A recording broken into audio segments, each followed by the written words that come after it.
Hello everyone, welcome to back my channel. I hope everyone is having a wonderful day. Before starting the video, please go ahead and hit the subscribe button and give this video a thumbs up.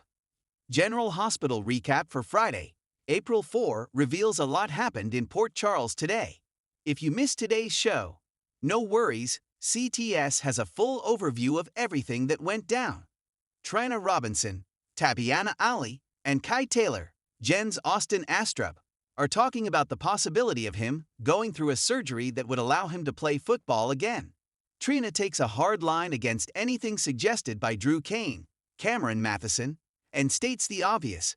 Drew barely knows Kai, so why is he offering help? Trina warns him to be careful, and Kai admits that she makes him see possibilities in random places. Trina tells Kai that he helps her to see the color in her life. Meanwhile, Curtis Ashford, Donald Turner, called a meeting with Drew because he believes that he is making Kai promises about a recovery that he can't keep. Drew says that he is going to work just as hard for Kai as he did for Curtis, so that he can also see a dream come true. Curtis acknowledged that he was given the dream position of CEO, but he doesn't want Kai to become collateral damage. He is afraid that Drew will pick Kai up and use him until he is done with him, and then drop him. Over at the WSB Training Center, General Hospital recaps for the April 4 episode note that Jocelyn Jacks, Eden McCoy, tells Jack Brennan, Chris McKenna, right in front of Vaughn, Bryce Durfee, that she saw him receive a drop-off that she at first believed was sanctioned by the WSB. Now she's not so sure. Jack tells her that these are serious charges that could end either Vaughn's career or hers. He denies meeting with a woman and accuses Joss of following him to the coffee shop. Jack asks Joss to walk him through what happened at the coffee shop with Vaughn, who denies everything. Jack says that he finds Vaughn's explanation credible and wants to know if Joss stands by the events that she is describing. She does, and tells Jack which pocket Vaughn put the package, and as he empties his pockets, there is the package in question. Jack tells Joss that she has passed this phase of training. She handled the situation with Vaughn properly and was more loyal to the WSB than to a colleague. Now he has her first assignment for her. After she leaves, Brennan tells Vaughn that he will be going on the assignment with Joss as backup. Meanwhile, Jason Morgan, Steve Burton, arrives at Carly Spencer's, Laura Wright, to bring her tax documents that are connected to the Metro Court. They both hate the position that they are in, but Carly isn't budging. She won't give Jack up because she's not willing to give anyone in her life up just because someone tells her to. Jason tells Carly that he can't anticipate how to keep her safe in the WSB's world, and he can't risk losing her. Carly says that she hasn't felt this alive in a long time, and she again asks Jason to trust her. He agrees that it's not worth losing their friendship over, and if he is right about Jack, then they will deal with it together when the time comes. Carly tells Jason that he is the most important person in her life, and that deep down, she knows that if she gives in to him, it would destroy them. She can never lose him, and Jason reassures her that she never will. As they hug, Joss walks into the kitchen, announcing her return. General Hospital recaps for Friday's episode states that Elizabeth Baldwin, Rebecca Herbst, is recovering from surgery on her leg, which now has 3 new pins in it. She is really worried about Rick Lansing, Rick Hurst, who was driving the car that she was in that crashed, because he hasn't woken up yet.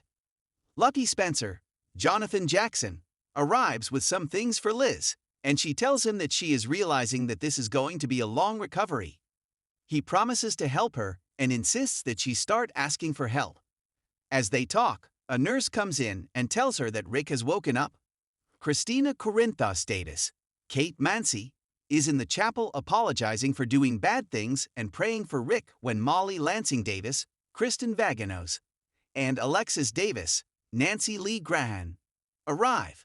Molly thanks Christina for being so supportive through this ordeal, and Alexis tells her that Rick is out of surgery and will have no permanent damage. Eva Jerome, Maura West, is also floating around and finally sees Isaiah Gannon, Sawandi Wilson. She stops him and asks about Rick's condition. He lets her sneak into Rick's room for a few minutes, where she pleads with him to wake up. She tells Rick that she needs him and that everyone is worried about him, especially his daughter Molly. As Ava starts to leave, Rick wakes up and remembers everything. He tells Ava that he had no brakes. Ava goes to tell Isaiah that Rick is awake just as Molly, Christina, and Alexis arrive. Molly runs to see Rick, and Ava tells Alexis that it's a public place, so she will not be staying away from Rick. Molly is at Rick's bedside when he starts to have a flashback from the accident and sees Christina staring at him in the car, injured. Meanwhile, Lucky steps out of Liz's room and gets a text from Christina wanting to see him. When they meet, he wants to know exactly what happened on the night when she almost killed Liz and Rick. Ava visits the lot where Rick's car is impounded. She pretends that it's her car, and the man on duty says the car is totaled.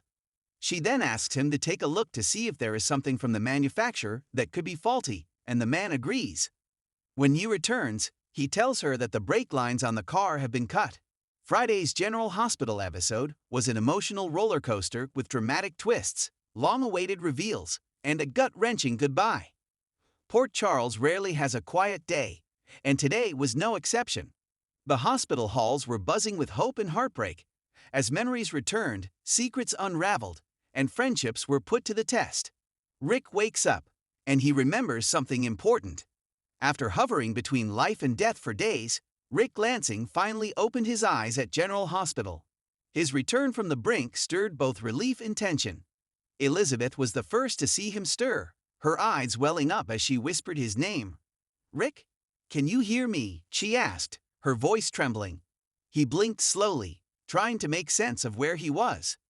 His throat was dry, his voice rasping. "Liz." Monica quickly entered with a nurse, checking vitals and assessing his responsiveness. Once he was deemed stable enough, Max Scorpio entered the room, desperate for answers about what Rick saw or heard before he was attacked and left for dead. At first, Rick was confused, foggy from sedation. But then, a flash of memory returned. He gasped and squeezed Elizabeth's hand. "It was someone in a gray hoodie," Rick rasped. "I couldn't see their face, but they said something." Mac leaned in. "What did they say?" Rick shut his eyes, struggling to grasp the words. "They said, the past is never buried." Mac and Elizabeth exchanged a look. It wasn't much, but it was a clue. And in Port Charles, even a cryptic phrase like that could blow open a mystery. Ava learns the truth. A shocking revelation rocks her. At Windermere, Ava Jerome was pacing, the morning paper in her hand. Her nerves were raw after weeks of stress over her art gallery's break-in and Nicholas' recent silence. The headlines had hinted at mob drama, but Ava suspected something deeper was going on. Then came the knock at the door. When she opened it, Laura Collins stood there, her expression grave. "I need to talk to you about Nicholas," Laura said. Ava braced herself. "What now?" Inside, Laura didn't waste time. She told Ava that a new lead had emerged. Nicholas was possibly spotted in Prague. And more disturbingly, someone had used a fake passport under Spencer's name to withdraw money from a secret Cassadine account. Ava's blood ran cold. "You're telling me Nicholas has been alive this whole time, and he's been hiding it?" "Hiding from me," Laura nodded. "We don't know all the facts, but if he's alive, he's keeping it from everyone, and that includes Spencer." Ava looked like she'd been gut-punched. Her voice broke as she whispered, "Why would he do this to me?" To our son, Laura's face softened. "I don't know. But whatever's going on, it's bigger than just Nicholas running scared." Ava sat down heavily, the weight of betrayal crashing down. "I thought I knew him. I thought he trusted me."